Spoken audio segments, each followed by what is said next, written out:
slate in That's 5, it. 4, 3, 2, okay. Okay. Are we live? We're going. I was born in Berlin, Germany, and in 1935, Adolf Hitler passed the Nuremberg race laws, which made me stateless at the age of 4. So you can tell I was born in 1931. And we went on from there. In 1937, the race laws were expanded in order to impoverish the Jews of Germany. So professionals could no longer practice whatever they were doing. My father was a physician, and he was not able to practice in the general hospital. He could not treat non-Jewish patients, so he was very restricted, and by that time he pretty well knew that he had to leave. Most of these Germans served in the German army, and they were thought that they would be able to stay as citizens of Germany, but that didn't come to pass. So in 1937 to 38, I would see the Berlitz teacher come in to teach English, because my parents spoke some English from high school, which they had to take, and they just expanded on their English. We would be able to say hello and goodbye, and that was the extent of my English at that time. I was about 7 years old. My father also concluded that all the countries most of the countries wouldn't accept him. England was ready to accept him as a physician, but wouldn't take his family. So that went down the tube. He knew that the only open city was Shanghai under the Japanese occupation, and they were open to accept Jews without visas. So we ended up having about 20,000 Jews from Europe come to Shanghai. My father, in the meantime, also studied up on tropical diseases, so he would be able to practice medicine there. Hang on a minute. Sure. You want me to stop? Yeah. Okay. November 9th, 1938 is the evening of Kristallnacht, or the Night of the Broken Glass, where 7,500 stores were looted, along with 191 synagogues destroyed, mostly by fire. The penalty here was that the Jews could rebuild their businesses, but they couldn't use their insurance funds. That was not available to them. So most of the Jews tried to get out at that time. It was, I was 7.5, standing at a window, and saw the reflection of the fire in the clouds above. This is November, so it's kind of the same kind of climate that we have here, where we have clouds above and it reflects the lights from below. It was a scary affair. Within a couple of hours, 2 SS men came in, black uniform, tall boots, black boots, and picked up my father, took him to the concentration camp to be held for a ransom.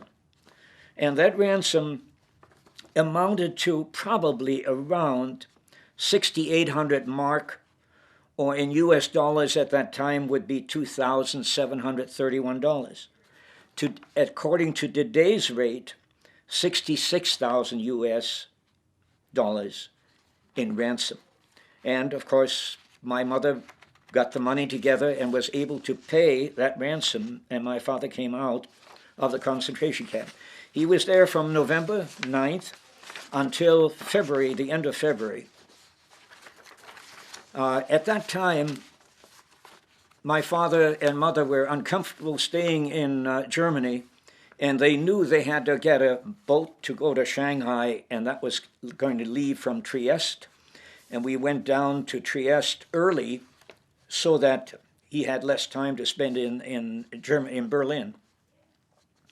We crossed the border, the German border, April 15th, 1939, and stayed 4 weeks in Trieste and boarded the Conte Verde, which was an Italian liner, on May 10th.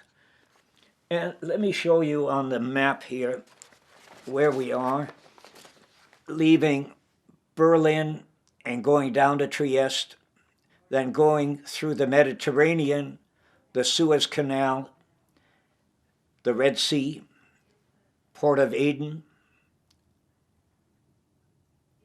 down to, at the tip of India, Colombo, which was then Ceylon, now it's called Sri Lanka. Down here to, we were able to get off the boat in Colombo. Here's Singapore. We were not allowed to leave the boat because we were German. Although we were stateless, the British thought we were spies, so we were not able to get off the boat. We were able to get off the boat in Hong Kong, which was also British, and from there on up to Shanghai. Now, the time it took was 4 weeks. 4 weeks on this passenger liner. We were not traveling third class, excuse me.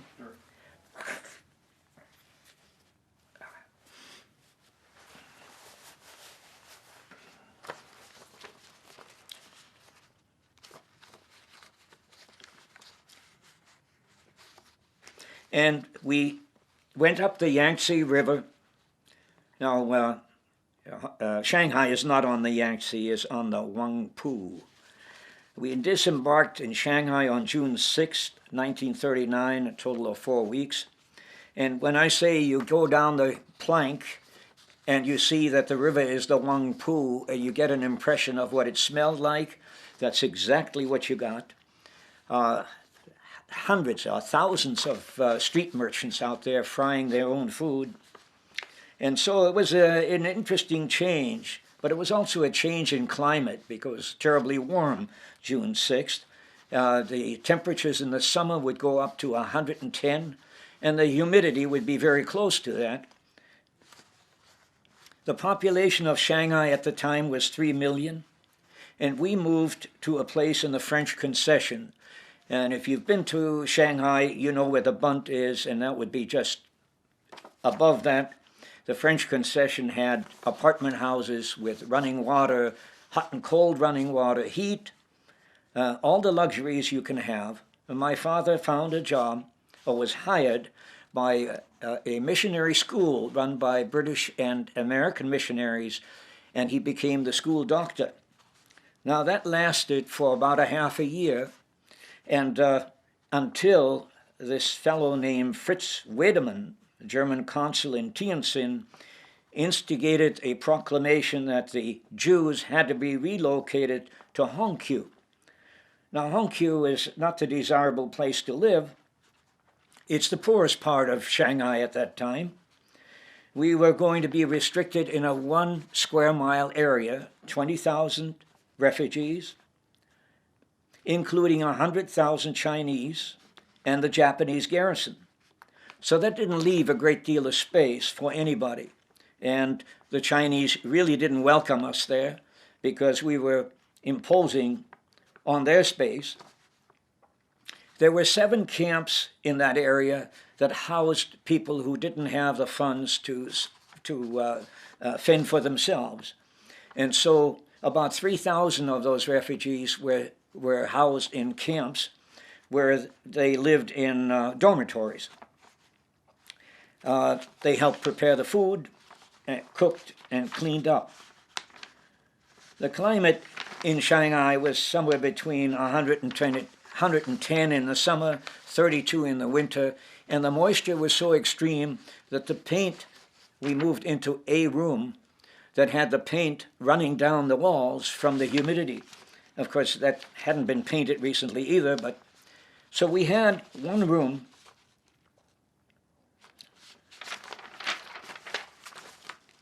about 20 by 20 feet. My father, my mother, my sister, and I. My father put a curtain down the center so he had sleeping arrangements for my mother and him on one side, my sister and I on the other side, and then he would practice medicine as much as he could on his side. He had Jewish patients, refugees, some who could pay and some who couldn't. He had Chinese patients, and he had Sikhs. Sikhs were the guards in the jail, in the prison. They're the tall fellows with the turbans. And he had quite a practice from these people. I wanted to show you what he did for, excuse me a minute. He devised a dictionary that he kept in his pocket. You can see the fold marks. And this isn't all of it. This is just one sheet of Chinese to English and English to Chinese. German wasn't spoken by my parents anymore. They were speaking only English. They decided there was no room for that. My English capacity was started by one of the British teachers who taught me English, and my sister and I learned from pictures. So we started from the very bottom up, and then did the best we could with that, and then we were sent to school. And I attended 2 schools, and I'll show you the picture of those schools in a minute. We learned a number of languages. We had to keep up with German, so that was the mother's tongue, so we were still picking up German. We learned English, of course. We learned Hebrew, because that was an extra language that we should know. And we picked up French. We were taught French, and the interesting thing is that the French teacher I had was the same French teacher my mother had in high school. So it gets to be a small world. That French teacher, by the way, moved to Seattle eventually, and she and her sister passed away here. Let's talk about, let me show you the schools for a moment, because that might interest you. Everybody should go to 2 schools. So this school right here on the lower portion, excuse me a minute, is the Shanghai Jewish Youth Association School. And that was a reasonably nice place. And here's another one, and this is the Kaduri School, Shanghai Jewish School, which looks a little nicer, and that was mostly attended by me after the war, so we were able to get out of the Hongkew ghetto, because for most of the time, let's see, about 5.5 years, we were not able to leave the ghetto. I also joined the Boy Scouts, and I had a nice, and this is after the war, after the Japanese left. So during the war, we had to learn Japanese. That was another fun language at that time. And after the war, we learned Chinese. So languages, and I have a hard time speaking English, so you can tell I was really not terribly successful. I wanted to show you Hongkew. It's the part that has a black border around it, and that's 1 square mile. And we were stuck there for probably 5 years.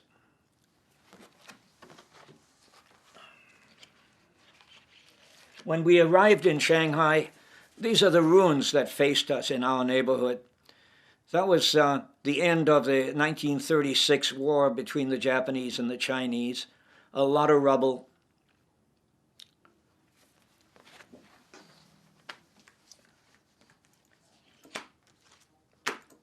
Here's my document from the Directory of Jewish Refugees.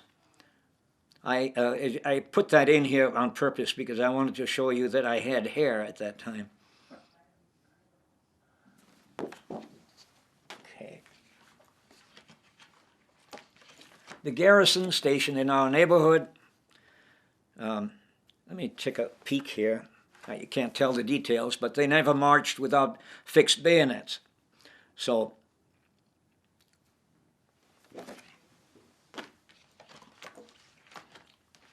as I said earlier, my father practiced medicine there. Let's talk about the necessities of living and cooking and so on. This building that we were in, the house that we were in, was in the middle of the block. There were two-story buildings in front of this place, all the way down the street, and there were merchants, had stores down below, and they lived upstairs above the store, very narrow, 25 feet wide, and so they're very restricted in their living spaces.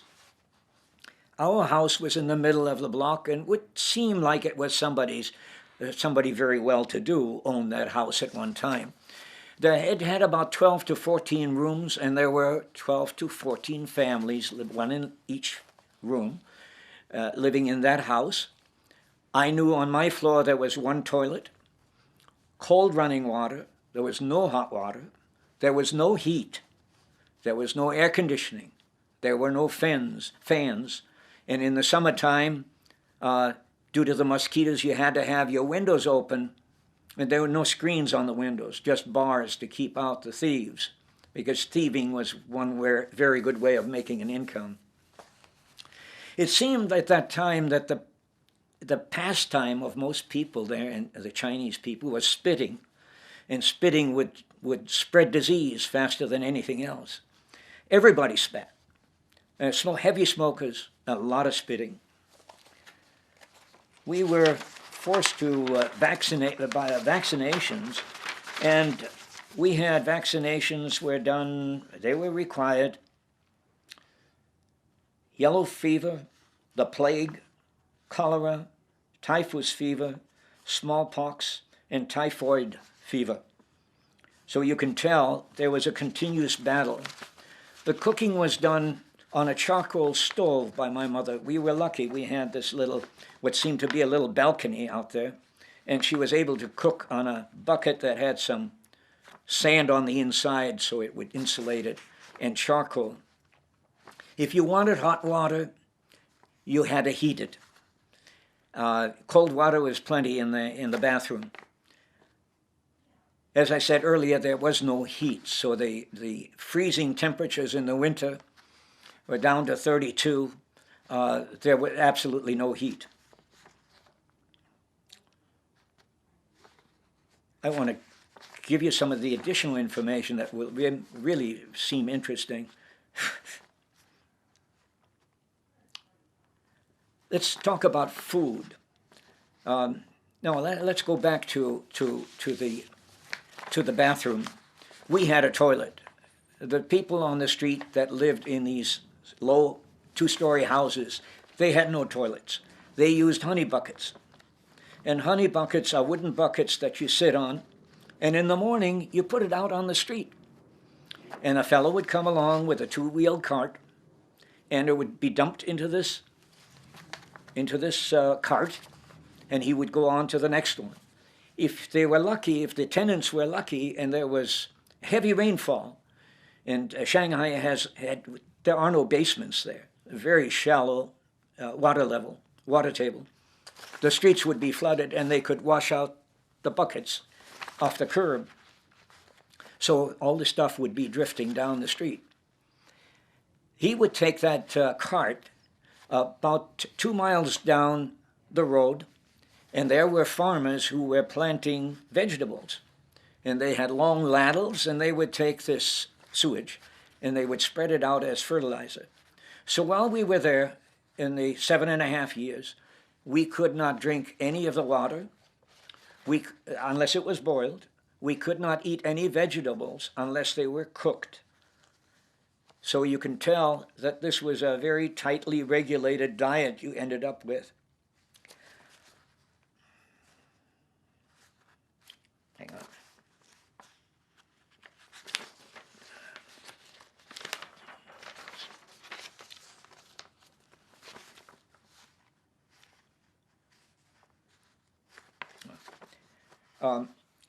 In 1944, my father became ill, and he ended up with gallstones.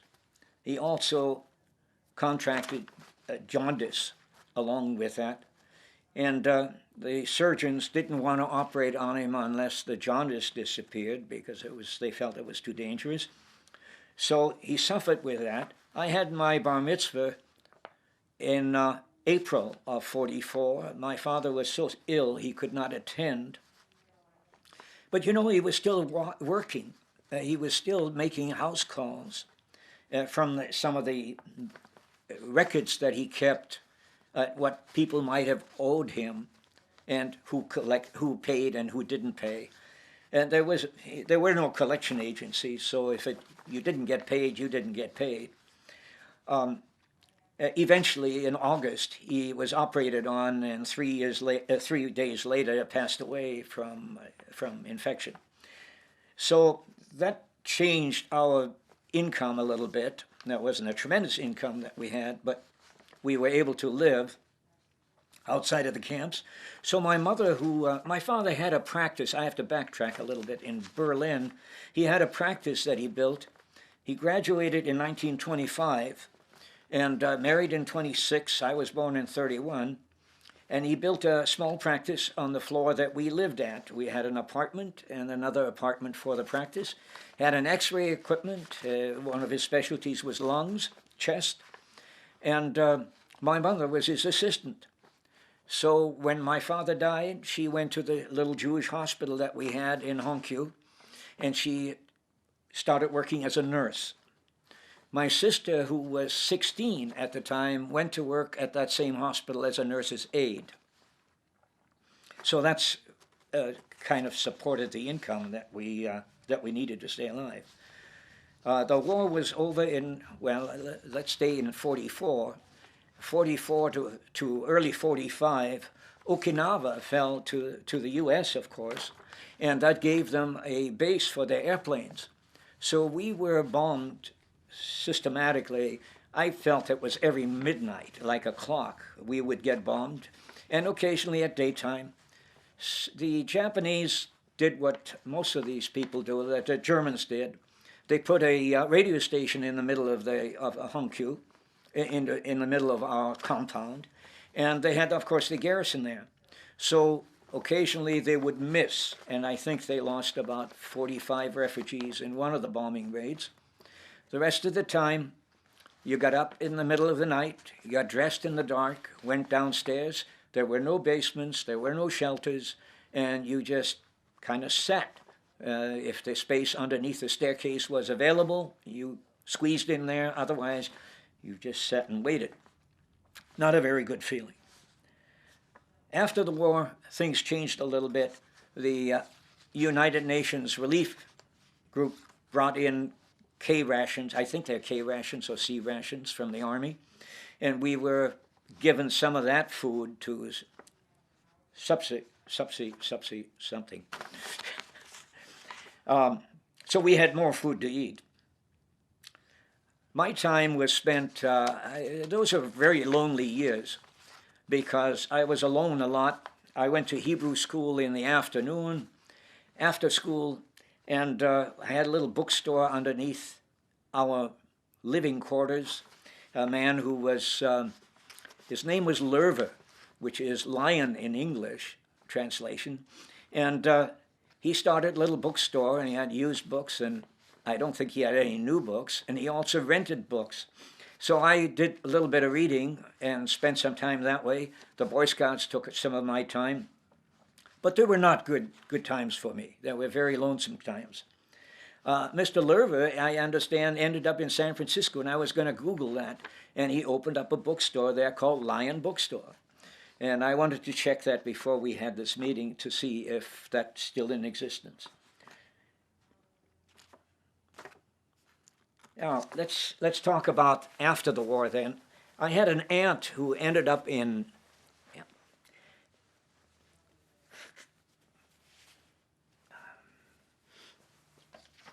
I have an allergy, and for many years I've been trying to figure out what it is. We came to the conclusion it was not my wife, it wasn't the kids, and it wasn't the house. So, whatever it is. So, I ended up with an aunt who made it to the United States, to New York in 1942, which was very late. She was able to furnish us with a visa to come to America. And it took us 2 years for our number to come up. We came over on the German quota, which is the best quota, and I suppose it still is. And we ended up coming to the United States that way. I wanted to show you, I have a document I wanted to show you. Oh, yeah. Here's a certificate. No, that's not it. Certificate, yeah. United Nations Relief and Rehabilitation Certificate of Identity, and this is prior to my visa to come to the United States. So January 7th of 1947, we were able to board a ship and take another look at Hongkew River. And we ended up 14 days later, in January 21st, 1947, we landed in San Francisco underneath the Golden Gate Bridge, which is quite a sight to see even at my age. Now, I turned 16 in April of 1947, so I was just prior to 16. And we moved on to New York, stayed, I think we spent a week in San Francisco waiting for transportation to be arranged, and ended up in New York City. I lived there for 90 days, 3 months. It might interest you to know how the financing was accomplished, and I had written that down. Before Pearl Harbor, the local Sephardic and Russian Jewish communities and American Jewish Joint Distribution Committee contributed money for these 20,000 people. And HIAS, Hebrew Immigrant Society, that's been in the news lately, after Pearl Harbor, dried up and had to be moved through the International Red Cross.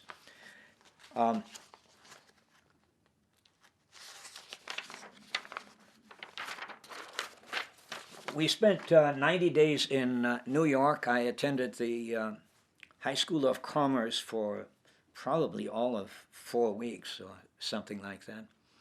And then due to the fact that my sister and my brother-in-law were going to get married and my brother-in-law got a job in Seattle, we moved from New York City to Seattle and been here ever since. Okay. Does that cover the ground you intended to cover? Yeah, it covered the ground. All right, great.